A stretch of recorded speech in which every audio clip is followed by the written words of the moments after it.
Diácono Gilberto, ele vai pregar Mateus. Mestre, sabemos que é a verdadeira e que de fato ensina-nos o caminho de Deus. Não te deixes influenciar pela opinião dos outros, pois não julgas um homem pelas aparências. Dize-nos, pois, o que pensas? É lícito ou não pagar imposto a César? Jesus percebeu a maldade deles e disse: hipócritas, por que me preparais uma armadilha? Mostrai-me a moeda do imposto. Levaram-lhe então a moeda. E Jesus disse: de quem é a figura e a inscrição desta moeda? Eles responderam: de César. Jesus então lhes disse: dai, pois, a César o que é de César e a Deus o que é de Deus. Palavra da salvação. Que as palavras do Santo Evangelho perdoem os nossos pecados.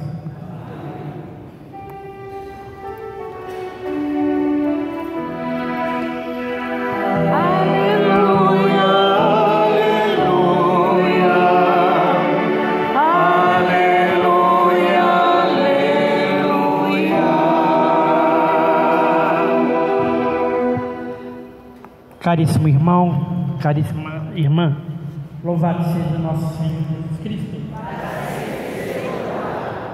Durante os domingos que passaram, nós vimos que a liturgia trazia Jesus falando em parábolas.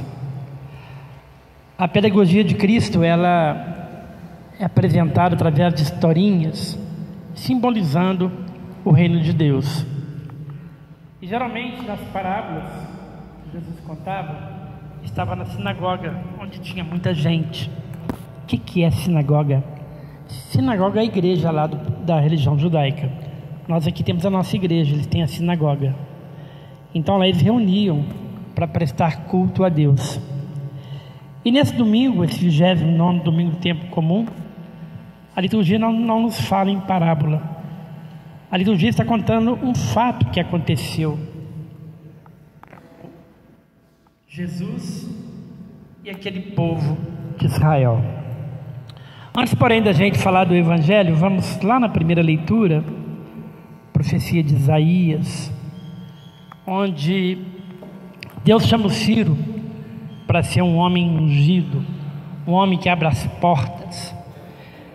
É importante a gente entender, já falei para vocês em outras oportunidades, que muitas palavras da Bíblia, elas são muito simbólicas. Então, abrir as portas do palácio, muitas das vezes é abrir a porta do nosso coração, para que a gente possa aceitar a presença de Deus. Porque, na verdade, cada um de nós que está aqui, e cada ser humano, todos são propriedades de Deus. Todos nós fomos criados por Deus. Então a primeira coisa que a gente tem que pensar é que nós não estamos sozinhos.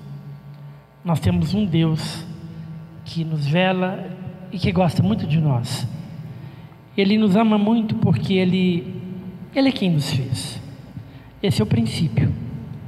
Então, esse oráculo do Senhor, a pessoa que fala em nome de Deus, está dizendo que venha para perto daquele que o criou. Vocês viram também na segunda leitura, São Paulo aos Tessalonicenses, falando daquele povo que estava ali reunido. E São Paulo, em sua carta, ele está dizendo para aquele povo, que é um povo muito estimado, e eles estavam ali vivendo a palavra de Deus, porque o Espírito Santo estava sobre eles. Então, querido irmão e querida irmã, o Espírito Santo está pairando sobre a igreja. Quando vocês veem lá o Papa Francisco, né, os seus problemas de saúde, mas nunca desanima, vai lançando as suas palavras. Agora ele está presidindo o sínodo, a igreja sinodal, né? Tem muita gente que não sabe o que é igreja sinodal. A igreja sinodal é a igreja que caminha juntos. E a igreja, ela não é essa do padre, a igreja é de todo mundo, porque na verdade a igreja é viva, a igreja somos nós. Então todos nós temos que caminhar juntos nessa maratona aqui da terra. Agora é preciso, meu irmão, minha irmã, a gente entender muito sobre essa vida de Deus. primeiro ponto que é preciso entender que nós fomos criados em corpo e alma. Isso quer dizer que nós somos eternos. O que vai acabar é essa nossa matéria. Essa matéria que aprisiona a nossa alma para viver aqui, nesse planetinha azul. Mas vai chegar um dia que nós vamos ter um novo céu, uma nova terra, onde estaremos na eternidade, no reino que Deus preparou para cada um de nós. E é nessa luta que a gente vai vivendo o nosso dia a dia, para que um dia encontremos com Jesus na glória e vivemos eternamente. Então, feliz aquele que acredita na vida eterna.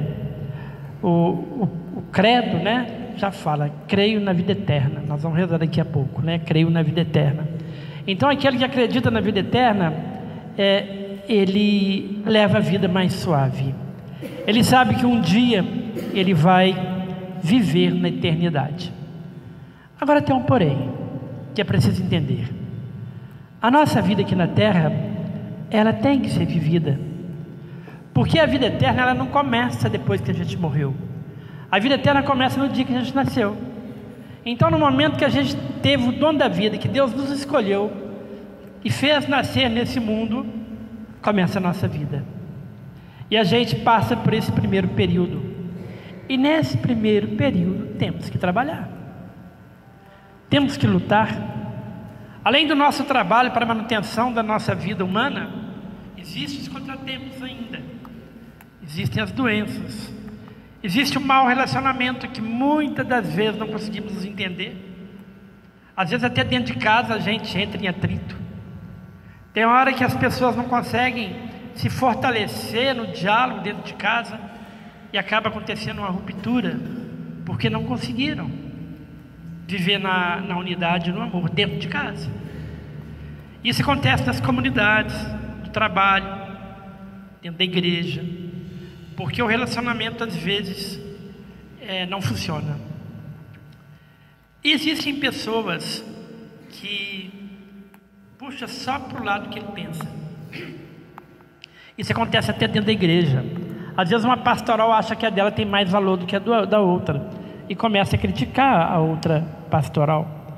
Às vezes um membro da comunidade acha que sabe mais do que o outro, acha que sabe cantar mais do que o outro, acha que sabe tocar mais do que o outro, acha que ele é mais importante às vezes até do que o padre. Existem pessoas que acham que a leitura que ele faz, ela tem mais valor do que a leitura que o evangelho que o padre vai ler. Então cada um fica puxando a brasa para sua sardinha. Cada um pensa naquilo que ele acha que é o certo. E a igreja sinodal não é isso. A igreja sinodal é uma igreja onde todos participam, porque Deus não fez ninguém mais do que ninguém. Deus fez todo mundo igual, cada um com um dom, verdade, cada um tem um dom, e esse dom a gente coloca na comunidade. O que está acontecendo aqui? Tem alguém presidindo a palavra, tem alguém tocando e cantando, tem alguém lendo, tem alguém distribuindo a Eucaristia, tem um monte de alguém fazendo a parte da Assembleia, e todos aqui estamos reunidos em nome do Senhor. E quem está à frente? O Espírito Santo. Pois bem, o povo judeu, quando eles viram Jesus chegando, eles não aceitavam a proposta de Jesus. O povo judeu, eles conheciam muita palavra, mas não viviam. E Jesus é o contrário, Jesus vivia a palavra. Jesus é o Filho de Deus que vive a palavra. Jesus é um novo Adão, um novo homem. E ele vem e no meio da comunidade, ele prega a palavra com sua ação, com sua missão. Jesus não se preocupava em comer junto com os cobradores de impostos, de conversar com as prostitutas, valorizar a mulher, abençoar os leprosos. Jesus não se preocupava com nada disso. Jesus estava no meio do povo, e Jesus está aqui no nosso meio também. É isso que nos fortalece, que Ele está aqui no nosso meio. Então esse povo lá, o judeu, eles queriam pegar Jesus, e eles descobriram uma maneira. Nós vamos interrogar Jesus agora através do imposto, porque o povo daquele tempo achava que o imposto era um roubo. Ali até hoje a gente pensa isso, né? Quando vem o imposto de renda, a gente critica o leão, né? Que extorquir a gente. Até hoje o imposto é criticado. Mas naquele tempo eles resolvem colocar Jesus contra César. César era um rei. Então eles chegam perto de Jesus, os discípulos de Herodes, né? O povo que seguia o rei daquela época, chegam perto de Jesus e fazem uma pergunta para ele, perto de todo mundo. Mestre, primeiro começa a elogiar. A falsidade começa aí. Fala que Jesus, você é um homem muito íntegro, você não vai pelas aparências do povo, você faz aquilo que realmente é certo. Então nós gostaríamos de fazer uma pergunta para você muito importante. É lícito pagar um imposto? Eu tenho que pagar imposto? Aí Jesus responde para ele: ô hipócritas, vocês são muito trouxas, querendo me pegar? Querendo preparar uma armadilha para mim? Então eu vou falar com vocês. Para quem que vocês pagam esse imposto? Qual a moeda? O que tem na moeda? Eles vão mostrar a moeda, tem aqui César. Aí Jesus responde para ele: dê a César o que é de César e a Deus o que é de Deus. Então Jesus aí mostra que é preciso viver a vida, é preciso pagar o imposto. Você sabe que se você não pagar a luz, né, a luz é imposto, eles vão cortar a luz. Se você não pagar a água, eles vão cortar a água. Se você não pagar o telefone, eles vão cortar o telefone. Tudo isso é imposto. Então é uma missão da vida. Nós temos que viver. Eu disse para vocês que no momento que a gente nasceu, a gente começa a viver aqui, a nossa vida eterna começa aqui. Mas existe um outro lado que não podemos esquecer, que é o nosso lado espiritual. Nós temos uma alma aqui dentro. Aquele que acredita e trabalha para essa alma, para essa vida espiritual, o dia que terminar a missão dele aqui na terra, ele está propício a participar da eternidade. Repito para vocês, o nosso espírito não morre, ele vai para uma vida eterna, que jamais vai acabar. Então é preciso trabalhar para essa vida eterna. Agora, nós não podemos separar as coisas. Tem uma carta de São Paulo, onde ele critica aquelas pessoas que não queriam trabalhar. Essas pessoas queriam ficar só dentro da igreja e comendo as costas do povo que trabalhava.